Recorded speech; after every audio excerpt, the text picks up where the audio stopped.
Hello students, my name is Abha Tiwari and today we are going to start with a very important chapter of class 10th that is carbon and its compound. ठीक है, तो basically ये जो हमारा पहला lecture है इसके अंदर हम पढ़ने वाले हैं कि how the bonding takes place in the carbon compounds and how to draw the Lewis dot structure. ठीक है, तो चलो स्टार्ट करते हैं। अब चैप्टर स्टार्ट करने से पहले हमारे सामने जो क्वेश्चन आता है वो ये है कि एग्जैक्टली कार्बन कंपाउंड्स होते क्या हैं। ठीक है, अब कार्बन कंपाउंड्स को समझने के लिए पहले तो हमें समझना पड़ेगा कि कंपाउंड्स की क्लासिफिकेशन किस तरीके से करी गई है। ठीक है, व्हाट वाज द हिस्ट्री। ठीक है, तो पहले वो समझ लेते हैं, बाद में हम कार्बन कंपाउंड्स क्या होते हैं उनको समझेंगे। Alright, now initially the compounds were classified into two types. ठीक है, और ये जो क्लासिफिकेशन करा भी गया था, ठीक है, that was on the basis of the origin. ठीक है, अब ओरिजिन का मतलब क्या है कि बेसिकली सोर्स क्या है कंपाउंड का। ठीक है, जो भी आपको कंपाउंड मिल भी रहा है वो कहाँ से मिल रहा है, उसका सोर्स क्या है एग्जैक्टली। ठीक है, तो depending upon the source the compounds were classified into two types. ठीक है, that was organic compound and inorganic compound. ठीक है, अब ऑर्गेनिक कंपाउंड किसे बोलोगे? ऐसे कंपाउंड जो डायरेक्टली लिविंग ऑर्गेनिज्म से मिलते थे, ठीक है, उसे बोला गया वो ऑर्गेनिक कंपाउंड है। ठीक है, जैसे कि ऑयल्स हो गए, फैट हो गया, ठीक है, यूरिया हो गया, शुगर हो गया। ठीक है, तो इन सबको ऑर्गेनिक में क्लासिफाई करा गया था जस्ट बिकॉज ये लिविंग ऑर्गेनिज्म से मिले थे। ठीक है, और ऐसे कंपाउंड जो लिविंग ऑर्गेनिज्म से नहीं मिलते, नॉन लिविंग से मिलते हैं, जैसे कि रॉक हो गया, मिनरल हो गया, उसे इनऑर्गेनिक बोला जाता था। ठीक है, जैसे कि सॉल्ट हो गया, एलम हो गया, कॉपर सल्फेट हो गया, तो इनको इनऑर्गेनिक कंपाउंड्स में क्लासिफाई किया गया था। ठीक है, तो initially the compounds were classified on the basis of their source.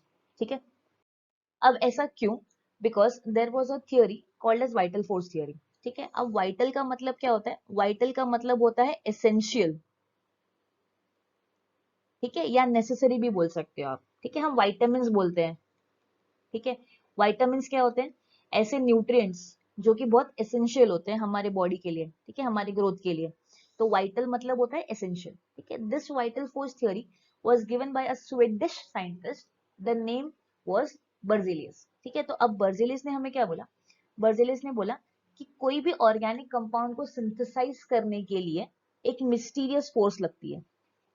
ठीक है, और इस मिस्टीरियस फोर्स को उन्होंने नाम दिया वाइटल फोर्स। ठीक है, मतलब ऑर्गेनिक कंपाउंड सिंथेसाइज करने के लिए वाइटल फोर्स चाहिए जो कि सिर्फ और सिर्फ लिविंग ऑर्गेनिज्म में मिलेगा, ऐसा बर्जेलियस ने हमें कहा। मतलब बेसिकली ऑर्गेनिक कंपाउंड को आप लैब में सिंथेसाइज नहीं कर सकते। ठीक है, एज पर बर्जेलियस। ठीक है, बट ये जो वाइटल फोर्स थियरी थी बर्जेलियस की, it was proved wrong by a scientist called as Friedrich Wohler. ठीक है, he was a German scientist. अब फ्रेडरिक वोलर ने ऐसा क्या किया? फ्रेडरिक वोलर ने एक कंपाउंड सिंथेसाइज किया जिसका नाम था यूरिया। ठीक है, तो इन्होंने यूरिया सिंथेसाइज किया जो कि एक ऑर्गेनिक कंपाउंड है।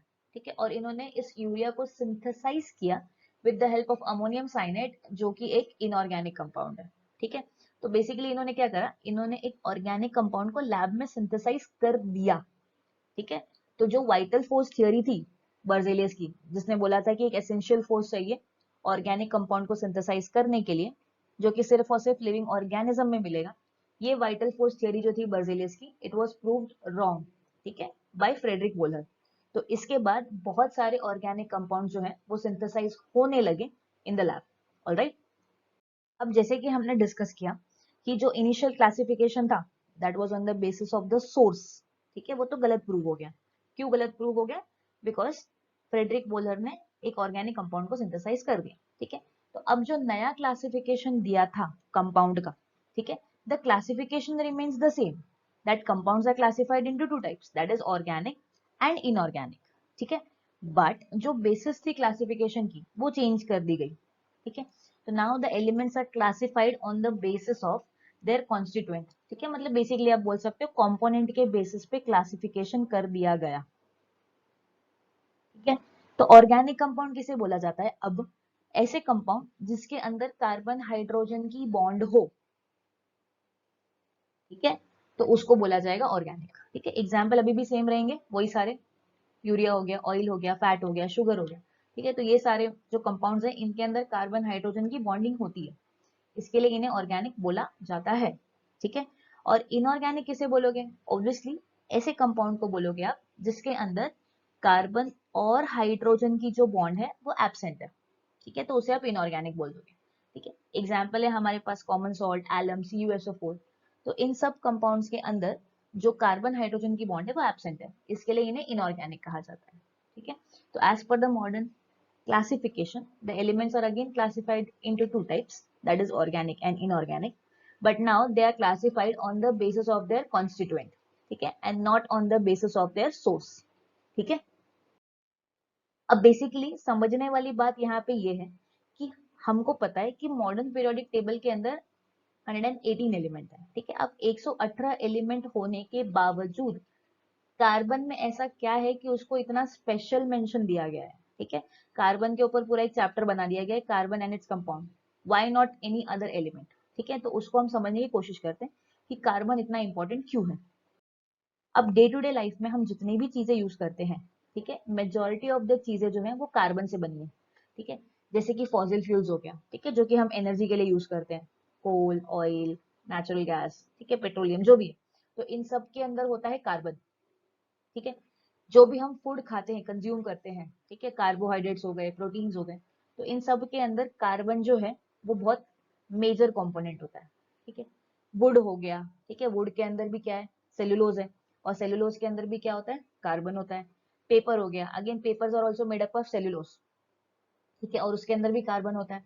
मेडिसिन हो गए, ठीक है, तो उसमें भी कार्बन होता है। तो आसपास हमारे जो भी चीजें हैं, मेजॉरिटी ऑफ द चीजों में कार्बन है। ठीक है। मतलब कार्बन एक बहुत ज्यादा इंपॉर्टेंट एलिमेंट है। ठीक है।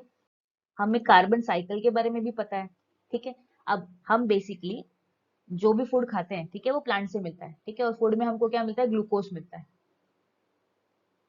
ठीक है। अब जब हम ग्लूकोज इनटेक करते हैं, तो व्हेन वी रिस्पायर, मतलब जब हम ब्रीथ करते हैं, तो होता क्या है कि हमारे बॉडी में ये ग्लूकोज का होता है ऑक्सीडेशन। ठीक है। तो आप ऑक्सीजन इनहेल करते हो एंड आप CO2 एक्सहेल करते हो। ठीक है। तो ये जो एक्सहेल CO2 है, ये वापस से एटमॉस्फेयर में चले जाते हैं। ठीक है। और जब लिविंग ऑर्गेनिज्म की डेथ भी होती है, तो उनकी बॉडी क्या होती है, दे अंडरगो डिकम्पोजिशन। ठीक है। और डिकम्पोज होके वो बहुत सालों के बाद दे बिकम फॉसिल फ्यूल। ठीक है। ये फॉसिल फ्यूल जो है, ये हम यूज कर सकते हैं फॉर एनर्जी।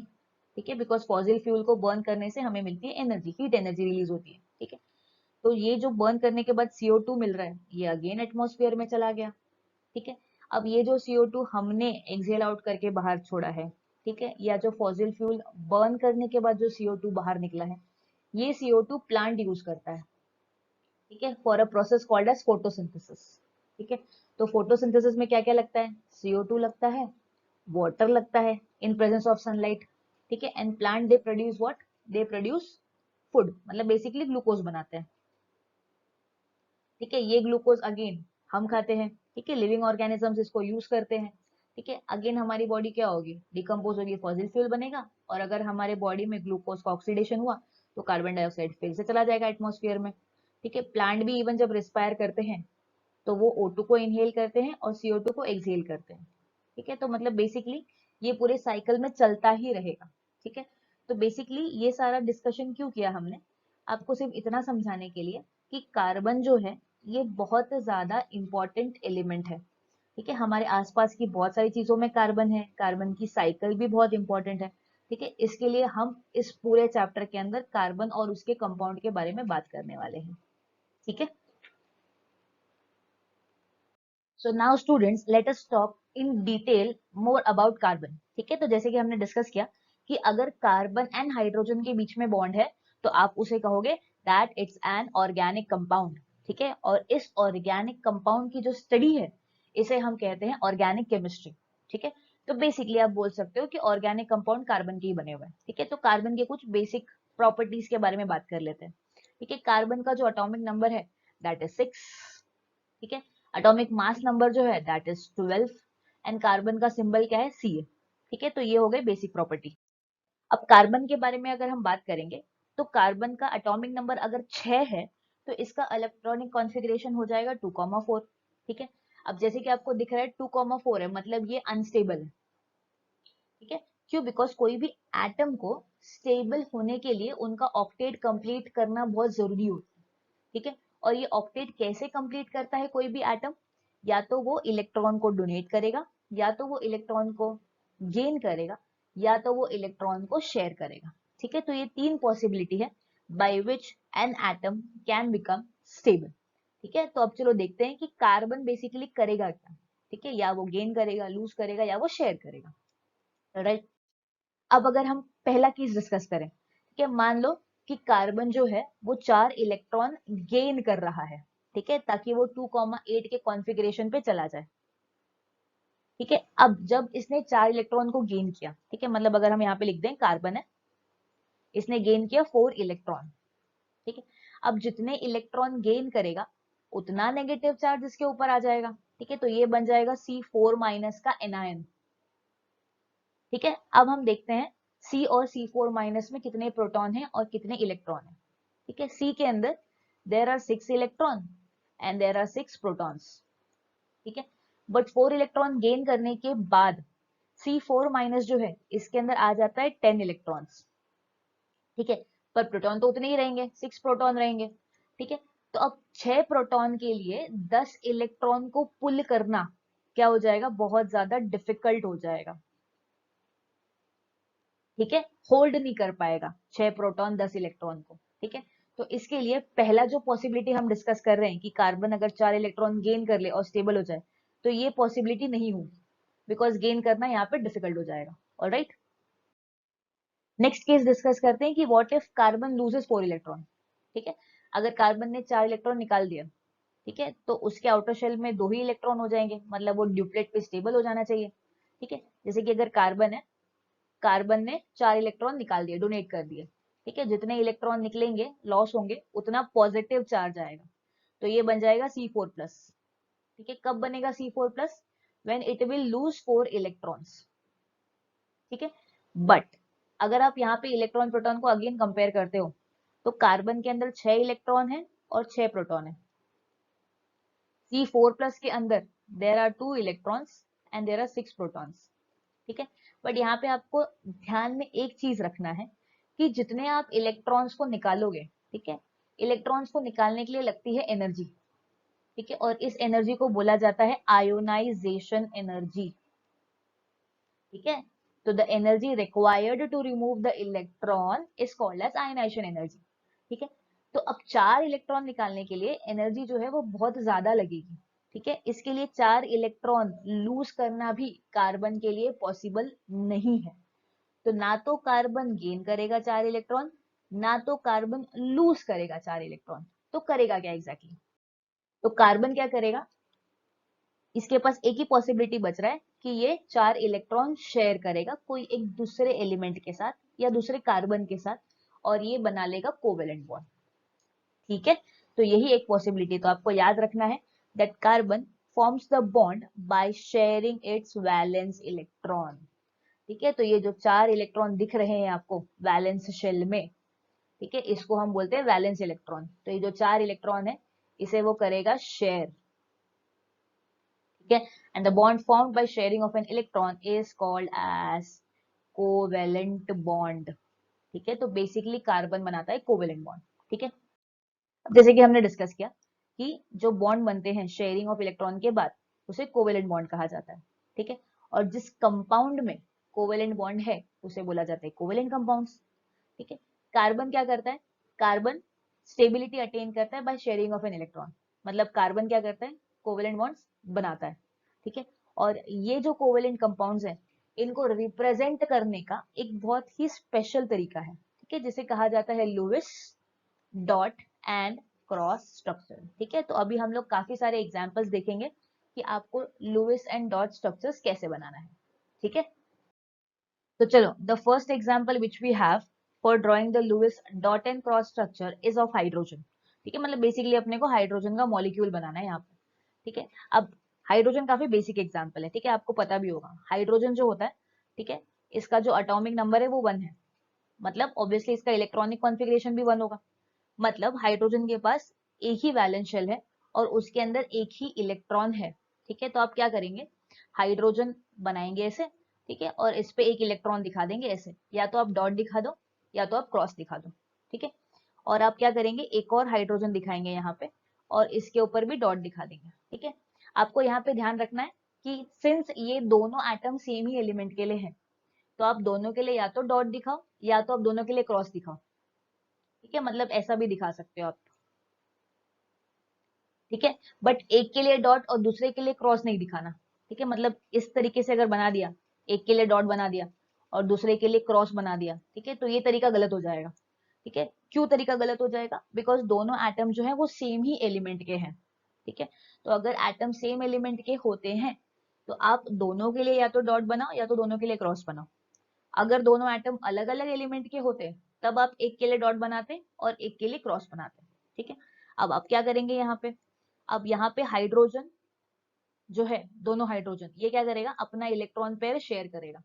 ठीक है, मतलब जो ये दो इलेक्ट्रॉन बीच में हमने बनाए हैं, ठीक है, वो दोनों के होंगे। इस वाले हाइड्रोजन का भी होगा और इस वाले हाइड्रोजन का भी होगा। ठीक है, तो ये जो बीच में रीजन है, ये रीजन कॉमन है दोनों एटम के लिए। ठीक है, और यहाँ पे हो रही है ओवरलैपिंग।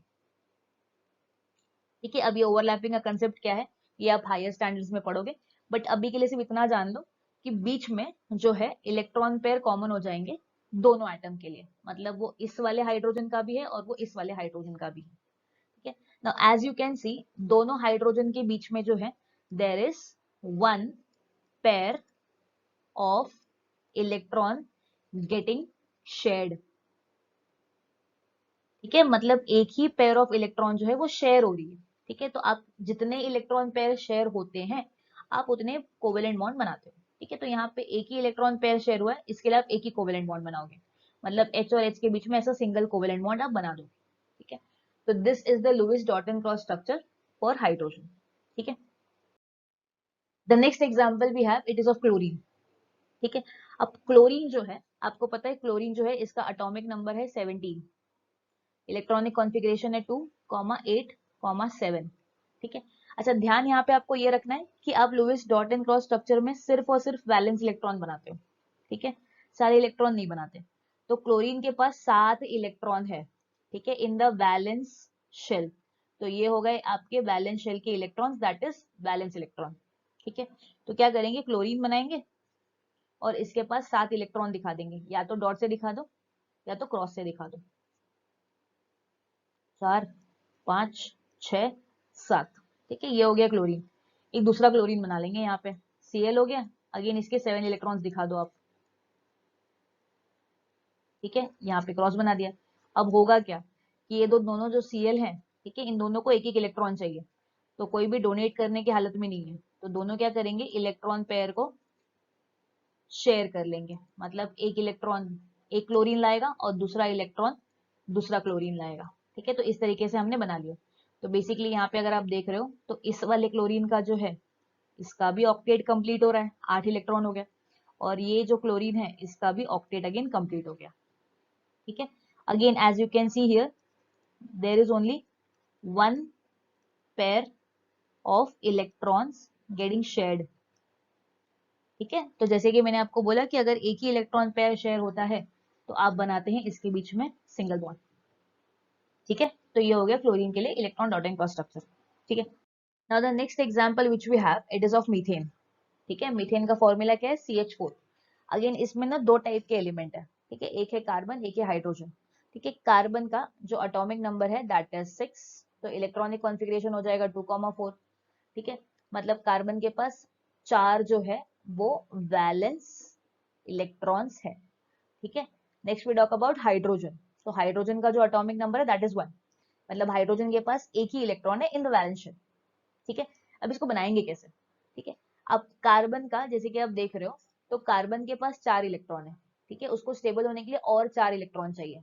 ठीक है, और हाइड्रोजन के पास एक इलेक्ट्रॉन है, तो एक कार्बन के साथ 4 हाइड्रोजन बॉन्ड बनाएंगे। ठीक है, कैसे बनाएंगे देखते हैं। अब कार्बन बनाओगे और कार्बन के आप 4 इलेक्ट्रॉन बना दोगे। ठीक है, इस तरीके से आप क्रॉसेस दिखा दोगे। ठीक है, अब हाइड्रोजन जो है वो अलग एलिमेंट का एटम है। ठीक है, तो आप इसको दिखाओगे बाय डॉट। ठीक है, यहाँ पे एक और हाइड्रोजन आ गया, इसको भी आप डॉट से दिखाओगे। यहाँ पे भी एक और हाइड्रोजन आ गया, इसको भी आप डॉट से दिखाओगे। और यहाँ पे भी एक और हाइड्रोजन आ गया, इसको भी आप डॉट से दिखाओगे। ठीक है, अब आप क्या करोगे? यहाँ पे चेक करो, जो कार्बन है, कार्बन का यहाँ पे क्या हो रहा है? ऑक्टेट जो है वो कंप्लीट हो जा रहा है। ठीक है, और हाइड्रोजन जो है इस सब हाइड्रोजन का ड्यूप्लेट कंप्लीट हो जा रहा है। ठीक है, तो जैसे कि अगेन आप यहाँ पे देख रहे हो कि हर कार्बन और हाइड्रोजन के बीच में there is one pair of electrons shared, ठीक है, मतलब एक इलेक्ट्रॉन पेयर शेयर हुए हैं। और मैंने आपको बोला जितने इलेक्ट्रॉन पेयर शेयर होते हैं उतने कोवेलेंट बॉन्ड बनेंगे, मतलब एक कार्बन और एक हाइड्रोजन के बीच में सिंगल कोवेलेंट बॉन्ड बनेगा, ठीक है। तो इसको अगर ड्रॉ करना चाहें तो कैसे करेंगे, सी बनाएंगे, 4 जगह पे आप एच लगा दोगे, ठीक है। तो ये हो गया methane. Alright, now the next example which we have it is of water, ठीक है। वाटर का फॉर्मूला क्या है, H2O, ठीक है। तो वाटर के अंदर कितने टाइप के हमारे पास एलिमेंट है, दो, एक है हाइड्रोजन एक है ऑक्सीजन, ठीक है। ऑक्सीजन जो है इसका एटॉमिक नंबर जो है दैट इज 8, ठीक है। तो इसका इलेक्ट्रॉनिक कॉन्फ़िगरेशन हो जाएगा 2,6, ठीक है। तो ऑक्सीजन के पास 6 वैलेंस इलेक्ट्रॉन है, ठीक है। नेक्स्ट हाइड्रोजन के बारे में अगर हम बात करें तो हाइड्रोजन जैसे कि डिस्कस कर चुके, एटॉमिक नंबर इज 1, तो एक ही इसके पास क्या है, वैलेंस शेल के इलेक्ट्रॉन है, ठीक है।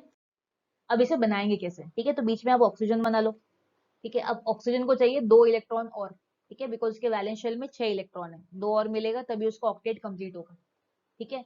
तो 2 हाइड्रोजन अपना एक एक इलेक्ट्रॉन उसके साथ शेयर करेगा, ठीक है। तो आप क्या करेंगे, बीच में ऐसे ऑक्सीजन बना लेंगे, ठीक है, और इसके ऐसे 6 इलेक्ट्रॉन दिखा देंगे, ठीक है।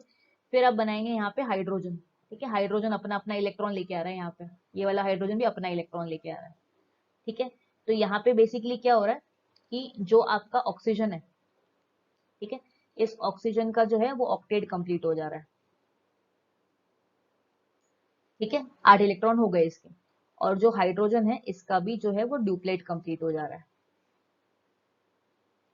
ठीक है। तो ये हो गया electron dot and cross structure for water, ठीक है। अच्छा, इसको लिखना चाहें अगर, तो यहाँ पे अगर आप देख रहे हो तो यहाँ पे इन दोनों जगह पे there is only one pair of electron shared,